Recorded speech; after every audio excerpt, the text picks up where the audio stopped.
Bon, ben bonjour à tous, et ben aujourd'hui je vais monter le kit éthanol.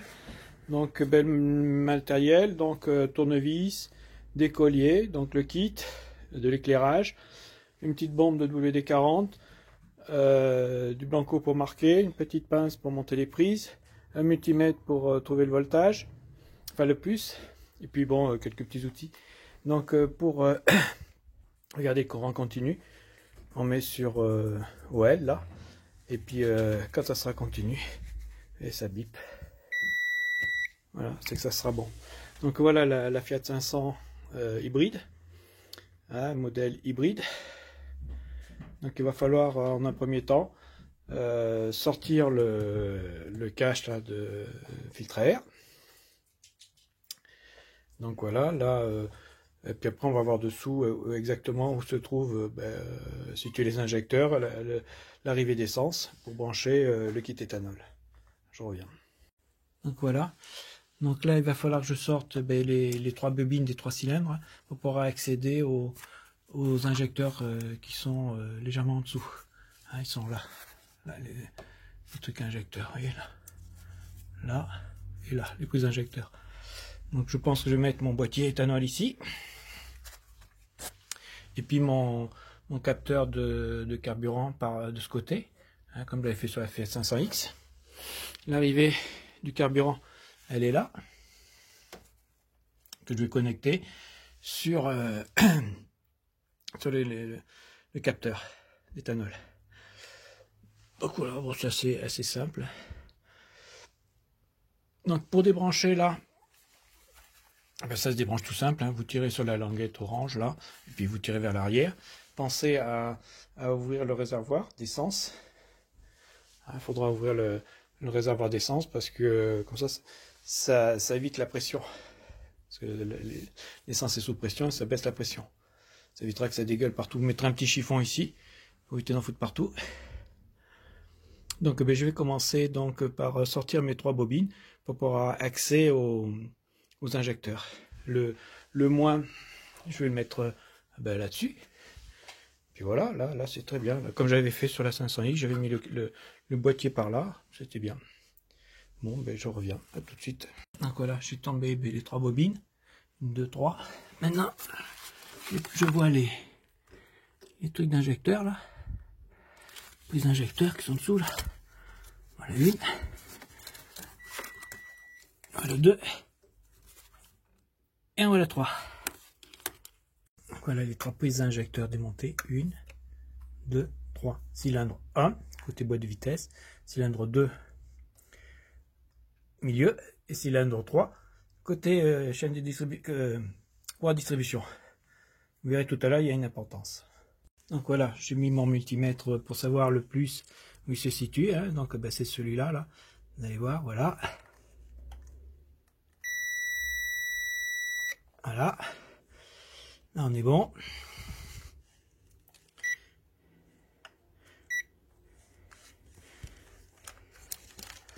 Troisième cylindre, premier cylindre. Et voilà. Donc au moyen du multimètre, on va chercher la polarité. Donc là, j'essaye le premier avec le deuxième. On est bon. Alors, on est sur le plus. Là, c'est pareil.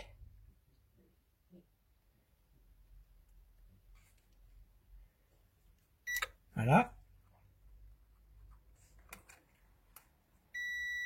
Là, on est bon. Là, vous voyez, si je fais sur le moins, sur l'autre fil, il n'y a pas continuité. Donc le plus est bien celui-là. Donc là, on a repéré le plus. Donc le plus, c'est celui-là. Et ça, c'est le moins. Donc 1 plus, 2 plus, 3 plus. Donc voilà. Donc là, maintenant, il faut que je monte mon faisceau de manière à ce que mes fils rouges correspondent à ces 3 positions. Et voilà le faisceau. Alors ceci sera branché au boîtier éthanol. Là, ces prises seront branchées sur les prises où on a testé tout à l'heure.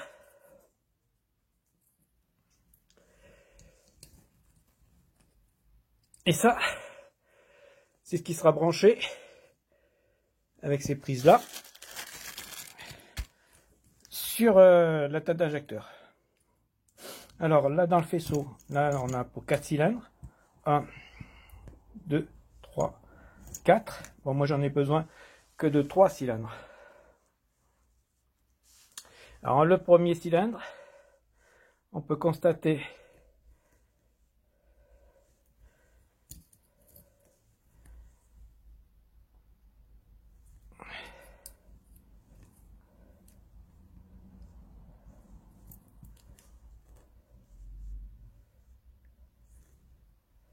alors, il y aura des couleurs, vous voyez, il y a des couleurs différentes. Hein. Là il y a jaune, il y a vert, violet et bleu. Et bleu. Bleu, violet, vert, jaune. Donc moi j'ai 3 cylindres. Donc le jaune et rouge sera branché sur le cylindre 1, côté boîte de vitesse. Le cylindre 2 sera le vert et rouge. Voilà. Le cylindre 3 sera le bleu et rouge. Le violet, eh bien, il sera supprimé puisque c'est un 3 cylindres. Avant, sur les anciens faisceaux, j'avais remarqué qu'il y avait un double alimentation. Bon, je vois que sur le nouveau, eh bien, ce problème a été enlevé. Enfin, c'était pas un problème, c'était il fallait le savoir. Là, il n'y a plus besoin. Donc voilà. Ben, maintenant, je vais monter mes cosses sur ce faisceau. Donc voilà, je viens de brancher le 1. Là. Donc là, vous voyez, ça c'est la prise pour le 2. Donc le vert, cylindre numéro 2. Le plus, ça sera toujours le rouge. Donc mon plus devra se trouver ici, sur ce côté, et le vert de l'autre côté. Pour enquiller les cosses, donc pour enquiller la cosse, hein, donc comme on a dit, là, ça va rentrer comme ça dans cette prise là, et pour mettre les fils, donc mon rouge doit être à ce niveau là. Pour les rentrer,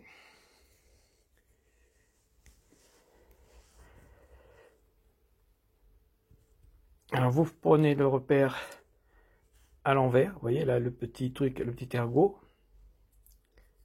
et vous rentrez le côté de la cosse la plus échancrée, côté ici, vous voyez, et ça rentre tout seul.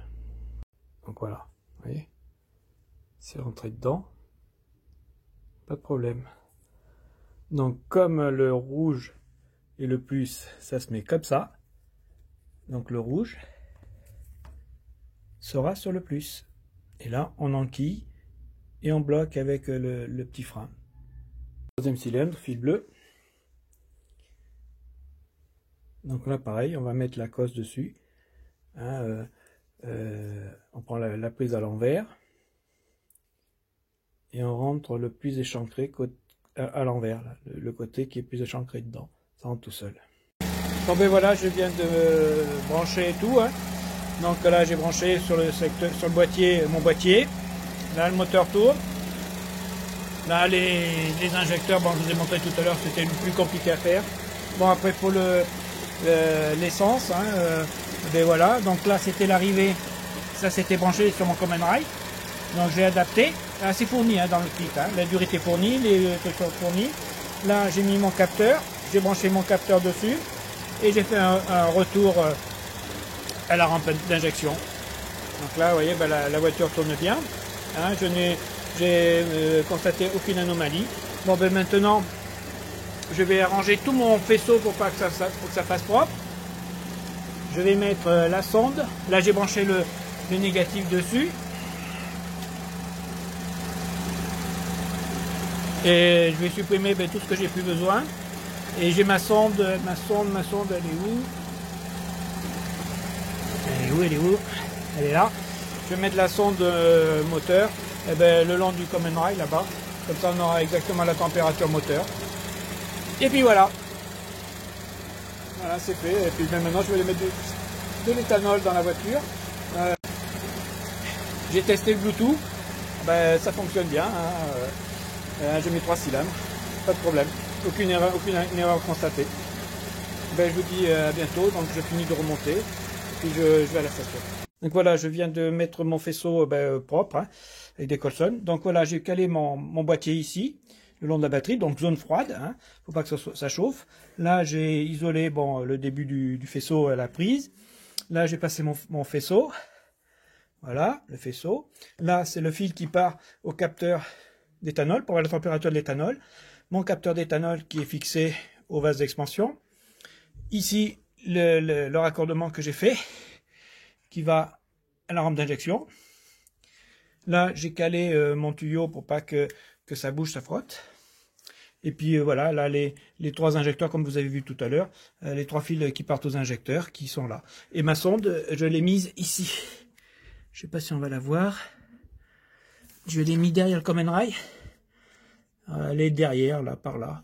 Enfin, bon, elle a un petit bout rouge, mais là, on ne le voit pas. Donc voilà, le long du common rail, la sonde. Et voilà, là, ça bouge pas, c'est propre, c'est net. Là, la masse qui est fixe, qui est vissée. Voilà. Mais maintenant, la voiture, donc c'est une voiture qui est hybride. Donc un moteur électrique avec un moteur thermique 3 cylindres.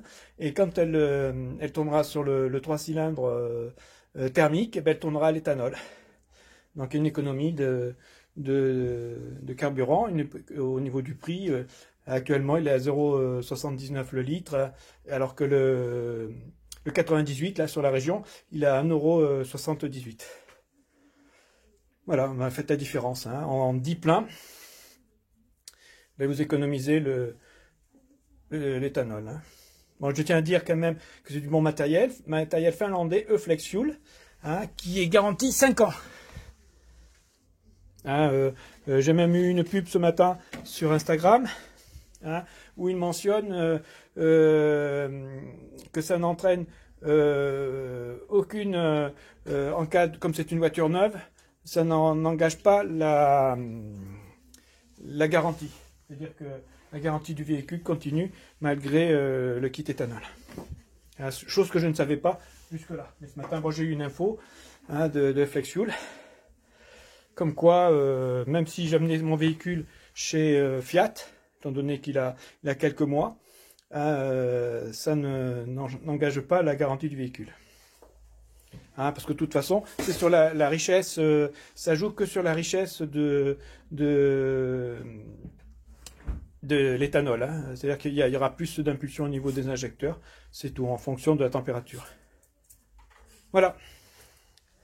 Hein, donc c'est le E-Flex Fuel Eco que je viens de monter. Voilà. Je vous dis à la prochaine.